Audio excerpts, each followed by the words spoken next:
एकं शास्त्रं देवकीपुत्रगीतम् एको देवः देवकीपुत्र एव एको मन्त्र तस्य नामानि यानि कर्मावपि एकं तस्य देवस्य सेवा। हरे राम राम राम हरे हरे, हरे कृष्ण कृष्ण कृष्ण हरे हरे। बोले योगेश्वर श्री कृष्ण भगवान की जय। आइए, स्वागत है आप सभी का अपनी इस जर्नी में जिसमें हम चल रहे हैं। आज हम उसके 4th स्टेप पर पहुंच गए हैं। चैप्टर नंबर 4, ज्ञान कर्म संन्यास योग। चैप्टर नंबर 3 में जहां हमने कर्म योग के बारे में जाना, आज उसी से आगे की चर्चा है, ज्ञान कर्म संन्यास योग। अब इसमें कर्म के साथ ज्ञान जुड़ गया है। ज्ञान किस चीज का? हम जो एक्शन कर रहे हैं, हम जो कर्म कर रहे हैं, उसमें हमें मोह नहीं करना, इस चीज का ज्ञान। इसके बेसिस पर एक फॉर्मूला वे में हम बात करें तो हम इस चैप्टर को एक सूत्र के रूप में जान सकते हैं कि ज्ञान कर्म संन्यास योग का एक सूत्र सिंपल वर्ड में बोलें तो काम से मोह का त्याग, अपने कर्म में मोह का त्याग, इस चैप्टर का एक सूत्र रूप है।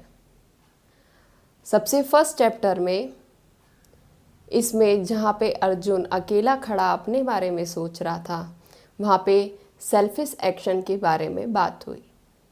इसके बाद में 2 चैप्टर में कॉजलेस एक्शन और डिज़ायरलेस एक्शन के बारे में बात की। और आज एक्शन कैसा है कि हमें उसमें कर्म का त्याग करना है। तो इसको एक नए वर्ड के रूप में डराइव करें तो हम कह सकते हैं कि ये एजेंसी लेस एक्शन है। ऐसा एक्शन जिसमें हमें मोह का त्याग करना है, that is called agency less action. ऐसा कोई डिक्शनरी में है नहीं, अपने वे से एक नया शब्द ढूंढ के निकाला है। इस रूप में हम इसको समझ सकते हैं। तो जहाँ से यात्रा आरंभ हुई थी, बस उसी पे हम सीढ़ी दर सीढ़ी ऊपर चढ़ते जा रहे हैं। और एक दिन 18 चैप्टर तक पहुँचते पहुँचते हम इसके कंक्लूजन के रूप में भी निकल कर आएंगे कि हमने शुरुआत कहाँ से की थी और हम कहाँ पहुँच गए हैं। पहले ही दिन बात की थी कि ये यात्रा है। अर्जुन खड़ा होता है कि मैं युद्ध नहीं लड़ सकता, और 18 अध्याय के ज्ञान के बाद वही अर्जुन खड़ा होता है कि मैं युद्ध करने को तैयार हूँ। हमारी लाइफ भी एक युद्ध के समान है। बहुत सारे द्वंद्व चल रहे हैं इसमें, बहुत सारे दुख हैं, सुख है लेकिन दुख भी है, प्लेजर है लेकिन पेन भी है।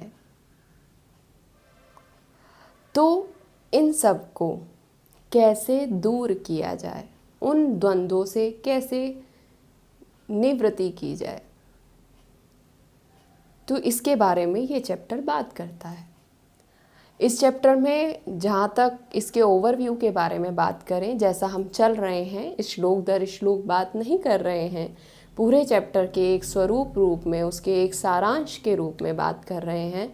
तो पूरे सारांश में जहाँ तक मुझे समझ में आया कि इसमें 3 तरीके की बात की गई है। पहला, कर्म के साथ अटैचमेंट, और दूसरा फिर उसके रिजल्ट की उपेक्षा, और तीसरा इन दोनों को दूर करने का उपाय, वो यज्ञ की चर्चा की गई है।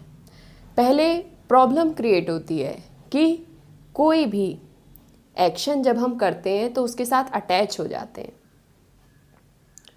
फिर वो अटैचमेंट रिजल्ट की उपेक्षा में चेंज हो जाती है कि आखिर उसका रिजल्ट होगा क्या, और हम उसको दूर कैसे कर सकते हैं? यज्ञ के द्वारा। इसमें यज्ञ की चर्चा की गई है। जैसे यज्ञ में स्वाहा की आहुति दी जाती है, ऐसे ही आपको अपने कर्म में मोह की आहुति देनी है, उसके साथ डीअटैच होना है। ये इस चैप्टर का एक सारांश स्वरूप है। इसको हम एक सिंपल वे में, एक लाइन में अगर हम इसको डेराइव करने की कोशिश करें तो सिंपल सा क्या एक सूत्र निकल सकता है? Slowly give up the attachment to the result of the action by dedicating it to the supreme power. हम अपने कर्म में मोह की निवृत्ति कर सकते हैं अपने कर्मों को उस सुप्रीम पावर हमारे श्री कृष्ण के ऑफर करके।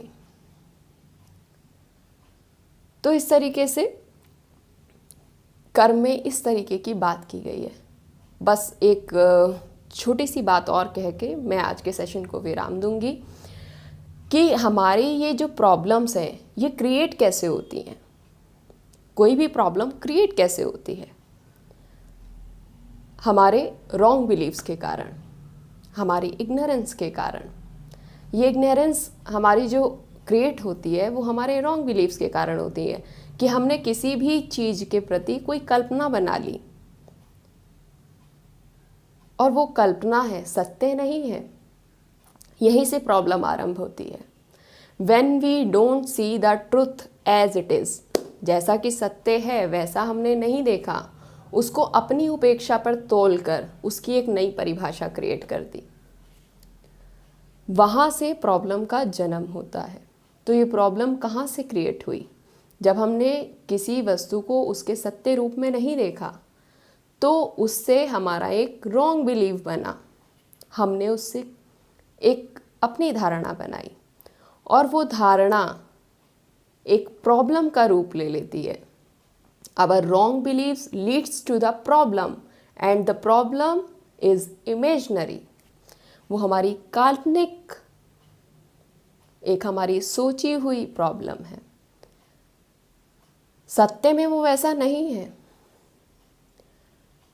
तो अब हम इसको स्टेप बाय स्टेप अगर हम समेटने की कोशिश करें तो when we don't see the truth as it is, then it leads to our wrong beliefs and our wrong beliefs leads to the imaginary problem।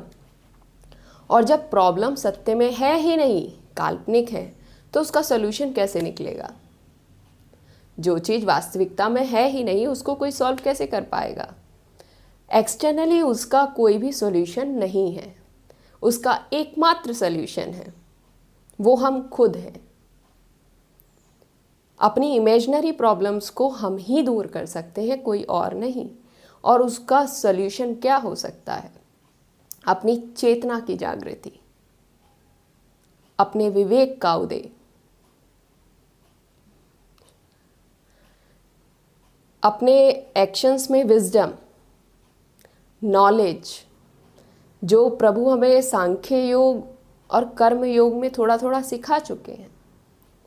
हमें अपने अंदर से विवेक का उदय करना है और उसका उदय करते ही हमारे सारे संशय समाप्त हो जाएंगे और जो प्रॉब्लम्स हमने क्रिएट कर रखी थी वो अंत की तरफ चली जाएंगी। तो आज इस तरीके से हमने कर्म में मोह के त्याग के बारे में थोड़ी सी चर्चा की। अब इसके आगे नेक्स्ट चैप्टर में। श्री राधे।